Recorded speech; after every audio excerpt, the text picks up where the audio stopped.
In the vast expanse of the desert, where the sun blazed with unyielding ferocity and the winds whispered secrets of ancient times, a figure moved with purpose. It was a land of stark contrasts, where the golden sands stretched endlessly beneath a sky so blue it seemed to mock the harshness of the earth. Here, amid the desolation, Jesus found himself alone, embarking on a journey that would test the very essence of his being. The 40 days of solitude and fasting began with a profound stillness, a silence so deep that even the whispers of the wind seemed to hold their breath. Each dawn brought the promise of a new day, yet for Jesus there was no comfort in the rising sun.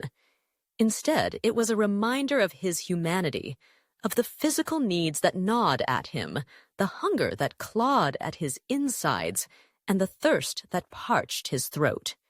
As the days stretched into weeks, the weight of his mission pressed upon him, a mantle of purpose that was both a blessing and a burden. In this barren landscape, the solitude was palpable, wrapping around him like a shroud. The isolation was not merely a physical state, but a spiritual one, a crucible where his resolve would be forged. Each moment spent in the desert was a moment spent in communion with the divine, an opportunity to reflect on the path ahead, the sacrifice that awaited him, and the salvation he was destined to bring. Yet within this sacred space, the shadows of temptation lurked, waiting for the opportune moment to strike. It was on the 40th day, when the sun hung low in the sky and the shadows lengthened, that the tempter approached. Cloaked in darkness, the Prince of Lies emerged, a figure both alluring and sinister, embodying the very essence of temptation. With a voice that slithered like smoke, he sought to exploit the vulnerability that accompanied such profound fasting. "If you are the Son of God," he began, his tone dripping with mockery, "command these stones to become bread." The hunger that had been a constant companion now roared to life within him, a primal urge that threatened to overwhelm his spirit. Yet, in the depths of his being, Jesus understood the significance of the moment. He was not merely a man, he was the embodiment of divine purpose. "It is written," he replied, drawing upon the ancient words that had been etched into the fabric of his being, "Man shall not live by bread alone, but by every word that comes from the mouth of God." The tempter recoiled, momentarily stung by the power of his response, but he was not deterred. Instead, he shifted tactics, seeking to appeal to the desires that lay deep within the heart of every man. In an instant, they were transported to the pinnacle of the temple, the city of Jerusalem sprawling beneath them like a jewel in the sun. "If you are the Son of God," he taunted once more, "throw yourself down, for it is written that he will command his angels concerning you, and on their hands they will bear you up, lest you strike your foot against a stone." The vision was intoxicating, a glimpse of glory and power that could be his if only he would yield. The thought of being exalted, of demonstrating his divine nature in a spectacular display, danced tantalizingly before him. Yet, in that moment, Jesus felt the weight of the world pressing upon his shoulders. He was not here to seek glory for himself. He was here to seek the lost, to heal the broken, to bear the sins of humanity. "Again, it is written," he countered, his voice steady and unwavering, "You shall not put the Lord your God to the test." Frustration flickered in the eyes of the tempter, and he knew he had to raise the stakes. With a wave of his hand, the desert transformed, revealing kingdoms stretching beyond the horizon, their splendor unmatched, their power intoxicating. "All these I will give you," he proclaimed, his voice echoing with the promise of dominion. if you will fall down and worship me. The offer was seductive, a chance to rule over nations, to wield power beyond imagination. Jesus could almost hear the cheers of the multitudes, feel the adoration of the people as they hailed him as their king. But as the vision unfolded, he saw the cost of such power, the betrayal, the bloodshed, the darkness that would inevitably follow. The temptation was not merely to gain power, it was to forsake his mission, to abandon the very purpose for which he had come into the world. With a heart resolute, Jesus stood firm. "Begone, Satan," he declared, a command that resonated with the authority of heaven itself. "For it is written, 'You shall worship the Lord your God, and him only shall you serve.'"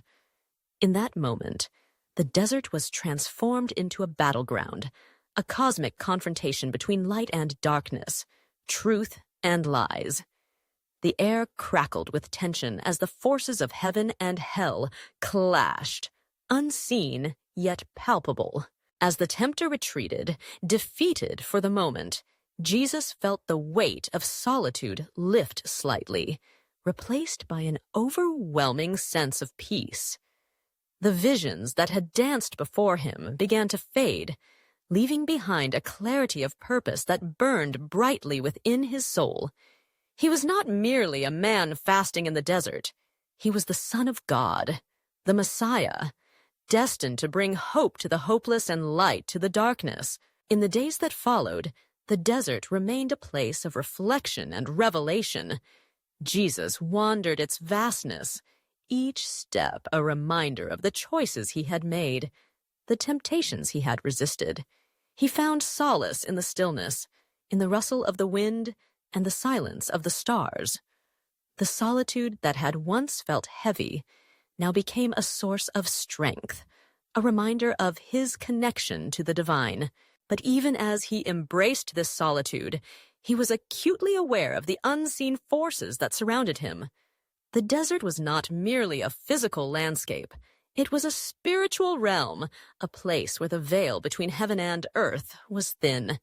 He could sense the presence of angels, their wings brushing against the fabric of reality, ready to minister to him in his time of need. They were the guardians of his mission, the protectors of his purpose, and their presence filled him with a profound sense of peace. Yet, the battle was far from over. Each day brought new challenges, new temptations that sought to distract him from his path. The whispers of doubt echoed in the recesses of his mind, the fears of inadequacy that threatened to undermine his confidence. But in those moments of struggle, he turned to the Word, drawing strength from the promises of God that had been etched into his heart since the beginning. As the sun dipped below the horizon, casting long shadows across the desert floor, Jesus found himself at the edge of a cliff, gazing out into the vastness of the world beyond. The kingdoms that had been offered to him by the tempter now lay before him, a tapestry of human ambition and desire. He could see the hearts of men, their struggles, their dreams, their longings. It was a glimpse into the very nature of humanity, a reflection of the choices they would make, the paths they would follow. In that moment, Jesus understood the weight of his mission. He was not called to rule with an iron fist or to seek power for its own sake. He was called to serve, to love, to sacrifice.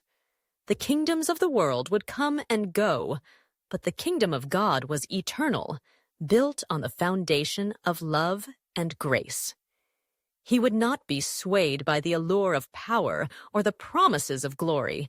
Instead, he would walk the path of humility, embracing the cross that awaited him. As the last rays of sunlight faded into twilight, Jesus knelt in the sand, the coolness of the earth grounding him in the reality of his purpose. He prayed, pouring out his heart to the Father, seeking guidance and strength for the journey ahead.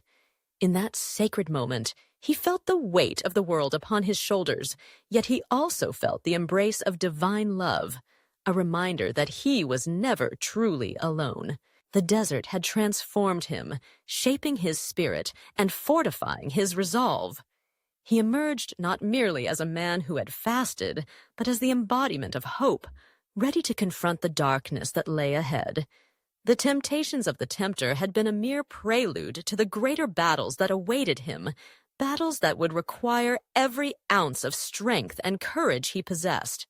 With renewed purpose, Jesus rose from the sands, the stars beginning to twinkle overhead like diamonds scattered across the night sky. The desert, once a place of solitude and struggle, now stood as a testament to his victory over temptation, a reminder of the power of faith and the strength found in surrender. He had faced the darkness and emerged victorious, ready to fulfill his mission and bring light to a world shrouded in shadows. As he turned to leave the desert behind, Jesus carried with him the lessons learned in solitude, the strength forged in a fasting, and the unwavering resolve to fulfill his destiny. The journey ahead would be fraught with challenges, but he was no longer merely a man in the wilderness. He was the Son of God, equipped to confront the darkness and bring forth the light of salvation.